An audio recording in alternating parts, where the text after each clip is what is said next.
मेरे व्यूअर्स को मेरा प्यार भरा राम राम और राधे राधे। आज 77 रिपब्लिक डे है, गणतंत्र दिवस है। इस शुभ दिन पर मैं अपने सब व्यूअर्स को जो इस वीडियो को देख रहे हैं और हर भारतीय को हार्दिक बधाई देता हूं और शुभकामनाएं देता हूं को जिंदगी में वो हर आदमी हर इंसान तरक्की करे और आगे बढ़े। पिछले वीडियोस में मैंने अपनी थोड़ी सी ब्रीफ इंट्रोडक्शन दी थी, तो इसमें थोड़ा सा मैं आपको और क्लैरिटी लाना चाहूँगा कि मैं आपके करनाल शहर में एज ए मोटिवेशनल स्पीकर और certified mental and physical health counsellor की हैसियत से काम कर रहा हूँ और काफ़ी लोग मेरे से जुड़े हुए हैं।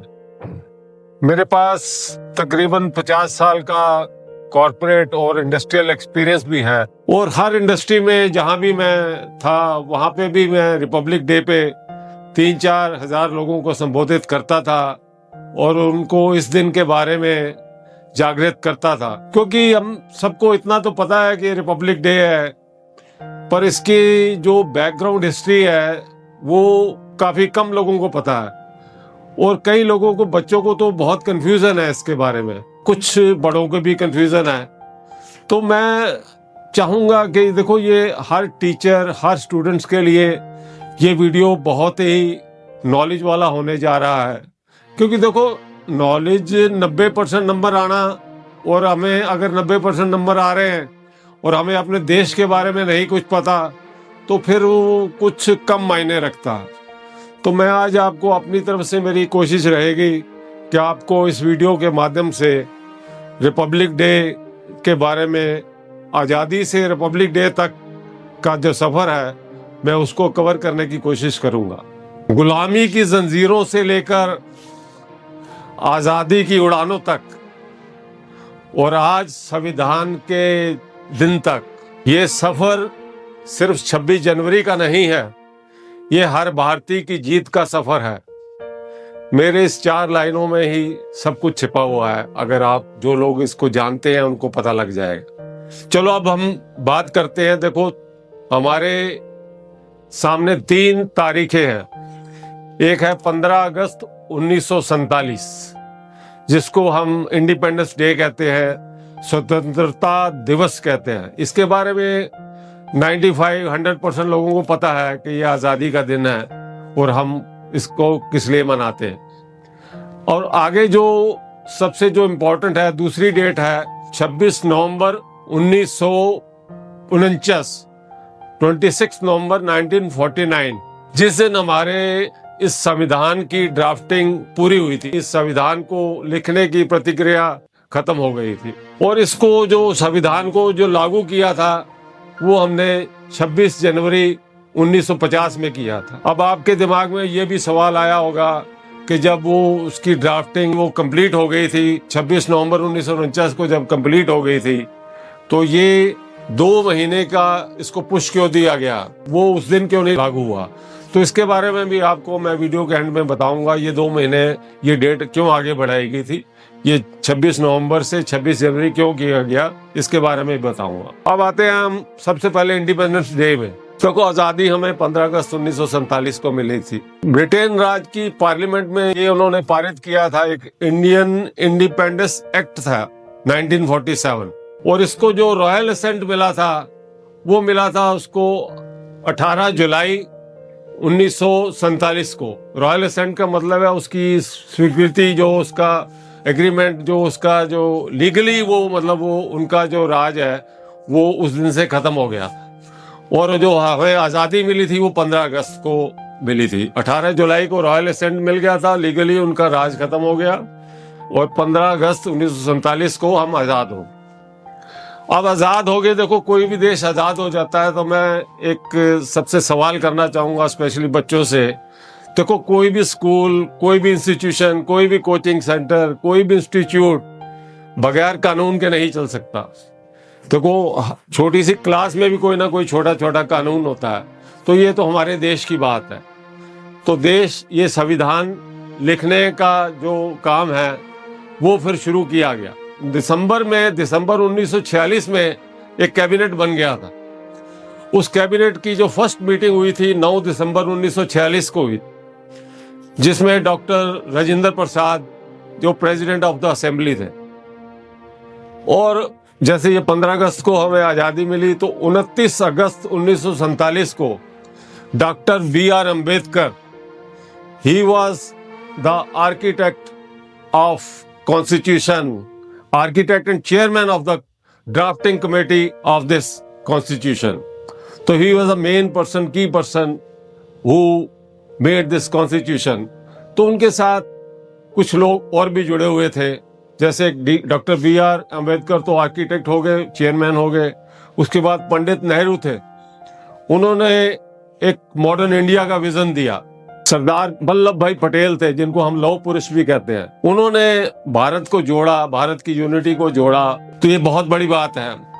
उसके बाद हमारे देखो डॉक्टर APJ अब्दुल कलाम है, उन्होंने जो साइंटिफिक और टेक्नोलॉजी और जो हमारे यंग बच्चों की जवान सोच और उनके सपनों को पूरा करने के लिए उन्होंने सही दिशा दिखाई। तो ये जब कॉन्स्टिट्यूशन 29 अगस्त 1947 को इसका ड्राफ्ट होना शुरू हो गया और इसकी जो ड्राफ्टिंग कंप्लीट हुई 26 नवंबर 1949 को हुई। तो ये ड्राफ्टिंग जो पूरी कंप्लीट हो गई वो 26 नवंबर 1949 को होगी। अब इसको जो लागू किया गया 26 जनवरी 1950 में किया गया। तो आज उसको 77 साल हो गए हैं, तो आज हम उस दिन को मना रहे हैं। गणतंत्र दिवस हमें पता होना चाहिए क्या है। गणतंत्र ये गण नहीं है, गणतंत्र है। गणतंत्र, गण वो वाली नहीं, ये गण मतलब जनता और तंत्र मतलब ये जो हमारा जनता का ये जो संविधान बनाएगा जनता के लिए बनाएगा। देखो अगर ये किसी की गवर्नमेंट की प्रॉपर्टी नहीं है, ये कॉन्स्टिट्यूशन किसी गवर्नमेंट की प्रॉपर्टी नहीं है, तो ये सब हमारी जनता का है। इससे हमें देखो, अगर जितने भी ऊंचे ओहदे पे लोग बैठे हुए हैं, चाहे वो पॉलिटिक्स में हैं, चाहे वो बूढ़े IAS ऑफिसर हैं, IPS ऑफिसर हैं, IRS ऑफिसर हैं, अगर वो अपनी जिम्मेदारी को अच्छी तरह से निभाएंगे तो यही तभी हम अपने संविधान की रक्षा कर सकेंगे। आजकल आप मीडिया में काफी सुन रहे हैं कि हमारा संविधान खतरे में है। तो खतरे में है तो वो जो लोग कहते हैं तो उनको लगता है कि ये जो कुछ लोग जो ऊपर हायर अथॉरिटीज बैठी हुई हैं वो संविधान को बाईपास करके अपने काम को आगे करने की कोशिश कर रहे हैं। तो ये मैं जस्ट आपको समझाने के लिए बोल जाए कि ये हर आदमी, हर इंसान, जो हर भारतीय की ये जिम्मेवारी है कि इस संविधान की रक्षा करे। तो संविधान हमें रिस्पॉन्सिबिलिटी देता है और रिस्पॉन्सिबिलिटी तभी आदमी निभा सकता है अगर उसका माइंड ठीक है। अगर उसका माइंड की जो थॉट प्रोसेस ठीक है, अब आप कहेंगे एज ए मेंटल काउंसलर मैं फिर वो माइंड पे ही आ गया। तो माइंड अगर आपका ठीक है तो भी तो आप जिम्मेवारी लेंगे, तो आपकी सोच अच्छी रहेगी और आपका काम करने का तरीका देश के प्रति वफादार रहेगा।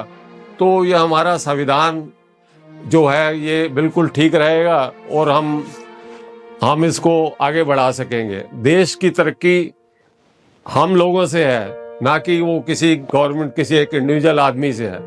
तरक्की तभी होगी जब हम सब लोग मिलकर संविधान को फॉलो करें। जैसे आप स्कूल में भी कोई कानून होता है उसको फॉलो करते हैं तभी स्कूल चलते हैं। तो ये तो देश की बात है। देश की जो संविधान में, जो देश की तरक्की में हर आदमी ने अपनी कंट्रीब्यूशन देनी है। इसी के साथ अपने वीडियो को मैं ख़त्म करूंगा। तो मैं इसकी सारी डिटेल इसमें अपनी डिस्क्रिप्शन में भी दे रहा हूँ। अगर फिर भी कोई क्लैरिटी चाहिए होगी तो मैं आपके सामने हाजिर हूँ। आप अपने कमेंट में मेरे से पूछ सकते हैं। तो मैं बच्चों से और टीचर से, जितने भी टीचर हैं, जितने भी प्रोफेसर हैं, कोचिंग सेंटर के जो भी अपने लेक्चरर हैं, मैं उनसे रिक्वेस्ट करूंगा जितने भी बच्चे उनसे पढ़ते हैं उनको भारत के प्रति जागृत करने की कोशिश करें ताकि उनको अपने देश के बारे में कुछ पता लगे। जैसा कि मैंने आपको वीडियो के शुरू में बताया था कि ये संविधान की जो ड्राफ्टिंग है वो 26 नवंबर 1949 को कंप्लीट हो गई थी। तो वो 26 जनवरी 1950 को क्यों लागू किया गया तो उसके बारे में आपको और क्लैरिटी दूंगा।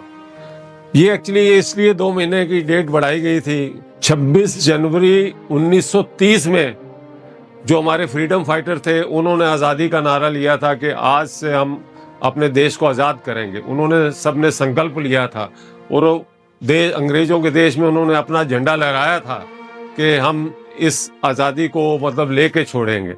तो ये 26 जनवरी 1930 को जो उन्होंने संकल्प लिया था, वो कंप्लीट आज़ादी से, कॉन्स्टिट्यूशन से लेके वो जो 26 नवंबर 1949 को कंप्लीट हो गया, तो उनको गवर्नमेंट ने सोचा उनको ऑनर देने के लिए उस डेट को उन्होंने 26 जनवरी 1950 कर दिया, क्योंकि अपनी लड़ाई का जो उन्होंने ऐलान किया था, संकल्प किया था, 26 जनवरी 1930 को किया था। और ये पूरा जो संविधान लिखने के बाद, आज़ादी के बाद जो हर चीज़ कंप्लीट हो गई, वो जो नवंबर में हुई थी उसको 2 महीने उन्होंने एक्सटेंड करके, ताकि उस लेगेसी को ऑनर देने के लिए उन्होंने उसको वही 26 जनवरी 1950 कर दिया। तो एग्जैक्टली आफ्टर 20 साल का जो गैप दिया गया, इस 20 साल में जो हमारी लड़ाई थी उसको मैंने एक्सप्लेन करने की कोशिश करी है। संकल्प लेने के साथ उन्होंने स्वराज का नारा दिया था। Goodbye and God bless you.